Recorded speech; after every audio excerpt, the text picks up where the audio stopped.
So you've heard about Dero worms as a live fish food, but how do you actually keep them alive?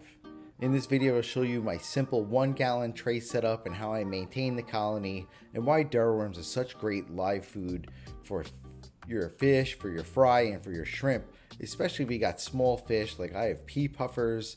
They only eat meat, and then my betta fish, it's a great diversity of diet. She really loves them too.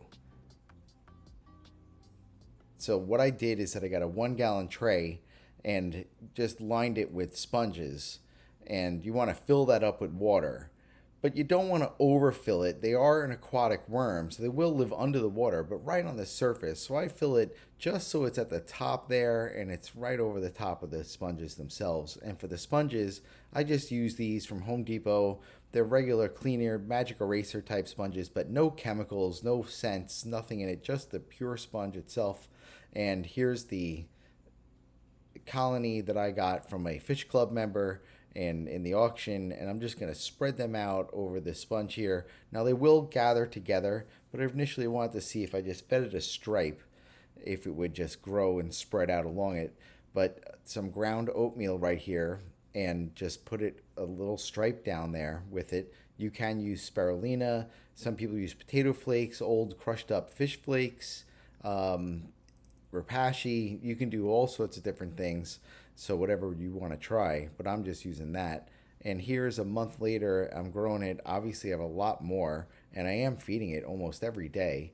And the pea puffers really just love it, and how they swim through the water like that. It really activates the fish.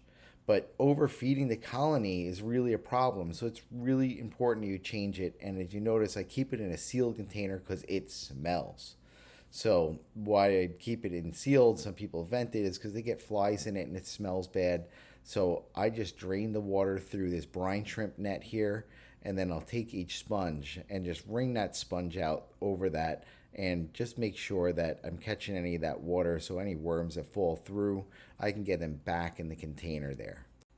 So what makes Dero worms worth all this effort and the smell? Dero worms are about 60% more protein and about 12 to 15% fat.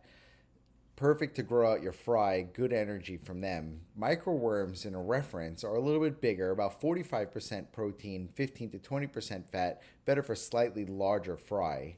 And then baby brine shrimp, which is the gold standard, is 55 to 60% protein, up to 25% fat if enriched, but you got to hatch that every day. They don't last very long, maybe 24 hours in the water. These are aquatic worms, and they'll live in the water if they can get past the fish. So as you see here, I'm just going to take some clean water and pour it right through the net to get the worms out of it. And then once again, I'm just going to fill the container to the water level is just at the surface there. What I found is that if I over flood it, it makes the food rot that much faster and could hurt the colony. And that's what I did the first time, was just basically overfed it. So use your food like your throttle control, and it will allow you to grow it. And if you want to change water more often, feed more food, and your colony will grow faster. If you want to just maintain a colony, what I do is that I feed them a pinch between my two fingers, and then once they finish that food, then I'll feed more. If I were to just simply feed more, they would grow faster. So as you see here, I kind of just put them all together in one general area. I'm going to take my ground up container here, and just that much, not much really, and just a little pinch, a little bit smaller than what the size of the colony is.